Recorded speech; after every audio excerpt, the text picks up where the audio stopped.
Welcome to Raj Cosmetics and Plastic Surgery Center.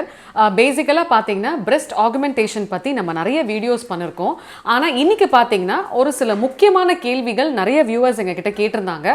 So அத பத்தி தான் பார்க்க போறோம். வணக்கம் டாக்டர். வணக்கம். சொல்லுங்க டீனா. நம்ம நிறைய வீடியோஸ் போட்டுருக்கோம் டாக்டர் breast augmentation பத்தி. அதுல ஒரு சில கேள்விகள் வந்து இன்னைக்கு viewers வந்து உங்ககிட்ட கேட்க சொல்லிருக்காங்க. அதுல first question என்ன அப்படினா இப்போ நான் வந்து என்னோட சைஸை எப்படி சூஸ் பண்றதுன்னு கேக்குறாங்க.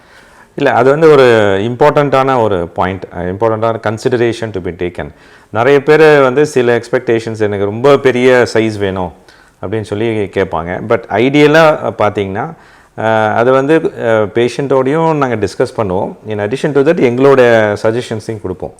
ஏன்னு கேட்டிங்கன்னா அது it has to be judged and assessed based on the பேஷண்ட்டோட பாடி சைஸு, ஹைட்டு, அவங்களுடைய ப்ரொஃபைல் எப்படி இருக்குது அப்படின்னு பார்த்துட்டு there are different sizes இருக்குது. ஸ்மால், மீடியம், லார்ஜ் சைஸ் இருக்குது. ஒவ்வொரு சைஸ்லேயுமே வந்து low profile, medium profile, high profile இருக்குது. ஸோ இந்த மாதிரி டிஃப்ரெண்ட் சைஸஸ் ப்ரொஃபைல்லையும் என்ன low profile, medium, high profile என்னென்னா ப்ரொஜெக்ஷன்ஸில் வந்து லோ, மீடியம், ஹை ப்ரொஜெக்ஷன்ஸ் இருக்குது. ஸோ இப்போ சில பேருக்கு வந்து மேரீடு இருக்கிறவங்களுக்கு பிரஸ்ட் டோசிஸ் அப்படின்னு சொல்லுவோம். அதாவது கொஞ்சம் மைல்டு சாகிங் இருந்ததுன்னா அவங்களுக்கு வந்து ஹை ப்ரொஃபைல் பிரஸ்ட் வைக்கும்போது அந்த சாகிங்கும் சேர்த்து கரெக்ட் ஆகும். வேறஸ் அன்மேரிடுக்கு வந்து வி ஹேவ் டு சஜஸ்ட் அவங்களுக்கு வந்து லோ ப்ரொஃபைல் வேணுமா, மீடியம் ப்ரொஃபைல் வேணுமா, அவங்களுடைய பாடியோட டெக்ஸ்சர் ப்ரொஃபைல் பார்க்கும்போது நமக்கு we can assess them. So it has to be assessed based on holistic இது பேஷண்ட்டோட ப்ரொஃபைலையும் பார்க்கணும்.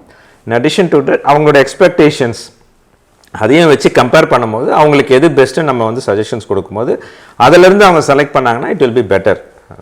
ஏன்னா ரொம்ப பெரிய சைஸ் வைக்கும் போதும் சில நேரத்தில் வந்து பெயின் ஜாஸ்தியாக இருக்கும் பிரஸ்ட்டில்.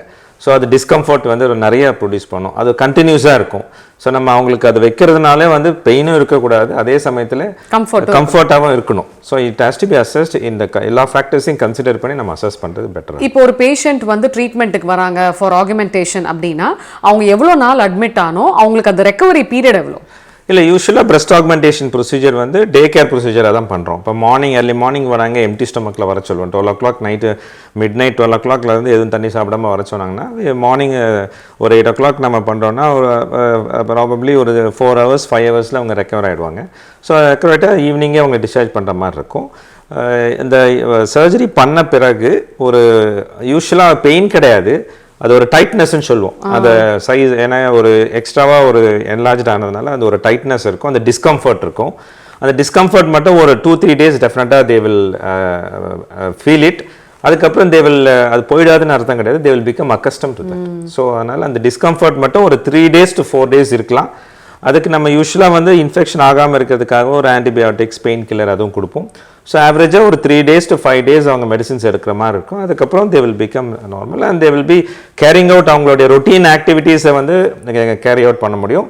அவங்களுடைய எக்ஸசைஸ், அந்த ஜிம் ஆக்டிவிட்டீஸை வந்து யூஸ்வலாக we ask them to postpone for 3 weeks ஆக்சுவலாக. After 3 weeks they can get back to their routine normal life. அந்த மாதிரி இப்போ நிறைய பேருக்கு பாத்தீங்கன்னா அந்த அவேர்னஸ் இருக்காது. எவ்வளோ விஷயங்கள் இப்போ வந்து நம்ம அட்வான்ஸ்ட் ஆனா கூட ஒரு சில விஷயங்களுக்கு அவங்களுக்கு அவேர்னஸ் இருக்காது. இப்போ பிரஸ்ட் ஆகுமெண்டேஷன் பண்ணா வந்து அது ரப்சர் ஆயிடும் அப்படின்னு சொல்லிட்டுலாம் நிறைய பேருக்கு அந்த டவுட் இருக்கு. இல்லை, இப்போ நீங்கள் பிரஸ்ட் ஆகுமெண்டேஷனில் பார்த்தீங்கன்னா நான் ஆல்ரெடி நிறைய வாட்டி சொல்கிறேன் தரேன். இப்போ ரெண்டுமே இருக்குது. ஃபேட் கிராஃப்ட் வச்சியும் நம்ம வந்து ஆக்மெண்ட் பண்ணலாம். இன்னொன்று வந்து இம்ப்ளான்ட்.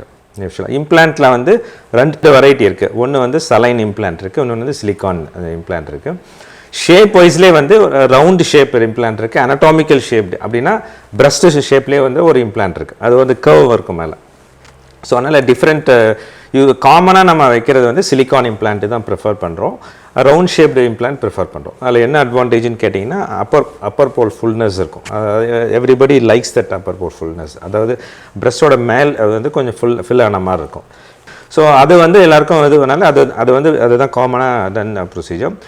இது வந்து ரப்சர் ஆகும் அப்படிங்கிறது மாதிரி இது வந்து FDA அப்ரூவ்ட் தான். ஆல் தீஸ் இம்ப்ளான்ட்ஸ் வந்து FDA அப்ரூவ்டுங்கிறது யூஎஸில் வந்து it goes through lot of trials. நமக்கு வந்து கேன்சர் வருதா இல்லை இதெல்லாம் வந்து ரூல் அவுட் பண்ணிட்டு தான் it is coming in to practice. So இது வந்து நம்மளுடைய ஃபேமிலி லைஃப்லையோ செக்ஷுவல் லைஃப்லையோ அந்த நிறைய பேர் பயப்படுறது வந்து ஹேண்டில் பண்ணும்போது அது ரப்சர் ஆக மாட்டேன். அந்த மாதிரி ரப்சர் ஆகணும்னு அவசியம் இல்லை. But rarely rupture has been reported not because of handling but because of certain ரீசன்ஸில் வந்து ரப்சர் ஆகிருக்கிறது ரிப்போர்ட் பண்ணியிருக்காங்க. பட் ரொம்ப ரேர் காம்ப்ளிகேஷன் தான். சரி, இப்போ ஒரு பேஷண்ட்டுக்கு ரப்சர் ஆயிடுச்சு அப்படின்னா அவங்க இமீடியட்டாக என்ன பண்ணணும்?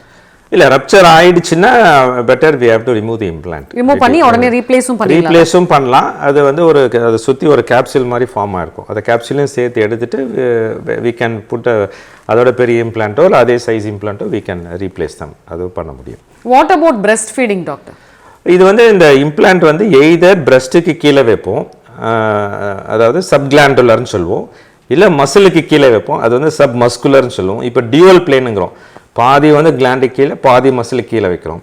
ஸோ இதனால் இது பிரஸ்ட் டிஷ்யூக்கு இதுக்குமே வந்து எந்த ஒரு டிஸ்டர்பன்ஸஸும் கிடையாது. அதனால் இது பிரஸ்ட் இம்ப்ளான்ட்னால ஃபீடிங் வந்து அஃபெக்ட் ஆகவே ஆகாது. அதில் எந்த ஒரு உங்களுக்கு ஒரு டவுட்டும் தேவையே இல்லை. Another important question doctor. இப்போ நிறைய பேர் நினச்சிப்பாங்க, நான் வந்து இம்ப்ளான்ட் பண்ணிக்கிட்டேன்னா ஃப்ரீக்வெண்ட்டாக சேஞ்ச் பண்ணணுமா இல்லை லைஃப் லாங் அதோட கேரி பண்ணலாமா? அது நிறைய பேருக்கு அந்த டவுட் இருக்குது. இல்லை, ஆக்சுவலாக இது வந்து இவ்வளோ வருஷத்துக்கு தான் வரும், இது 5 இயர்ஸ்க்கு தான் வரும், 10 இயர்ஸ்க்கு தான் வரும், அப்புறம் வந்து இட் ஷுட் பி ரீப்ளேஸ்ட் அப்படிலாம் எதுவுமே கிடையாது. நான் சொன்ன மாதிரி ரேர் காம்ப்ளிகேஷன் ரப்சர் அந்த மாதிரி ஆனால் தான் அதை ரீப்ளேஸ் பண்ணுறமே ஒழிய otherwise it will stay life லாங்காக இருக்கும். அதனால் வந்து நம்ம இதை வந்து ஒரு 15 இயர்ஸ்க்கு 20 இயர்ஸ்க்கு ரீப்ளேஸ் பண்ணல. சில பேர் இது வந்து ரீப்ளேஸ் பண்ணுறாங்க. எதுக்கு பண்ணுறாங்க அப்படின்னு கேட்டிங்கன்னா பேஷண்ட் வந்து தே வாண்ட் இட், அதை விட பெரிய சைஸ் வேணும்னு சொல்லி கேட்பாங்க. சூப்பர். அது மாதிரி பண்ணியிருக்கோம். அந்த மாதிரி ஒருத்தருக்கு 2 வாட்டி பண்ணியிருக்கோம், 3 டைம்ஸ் பண்ணியிருக்கோம். அது பண்ணியிருக்குமே ஒழிய அது அவங்களோட இண்டிவிஜுவலோட சாய்ஸ், அது அவங்களோட விருப்பத்தினால பண்ணியிருக்கோம். ஸோ அதனால் இது இவ்வளோதான் வருஷம் அப்படின்லாம் எதுவும் கிடையாது. It will remain for life long. Thank you doctor. Thank you.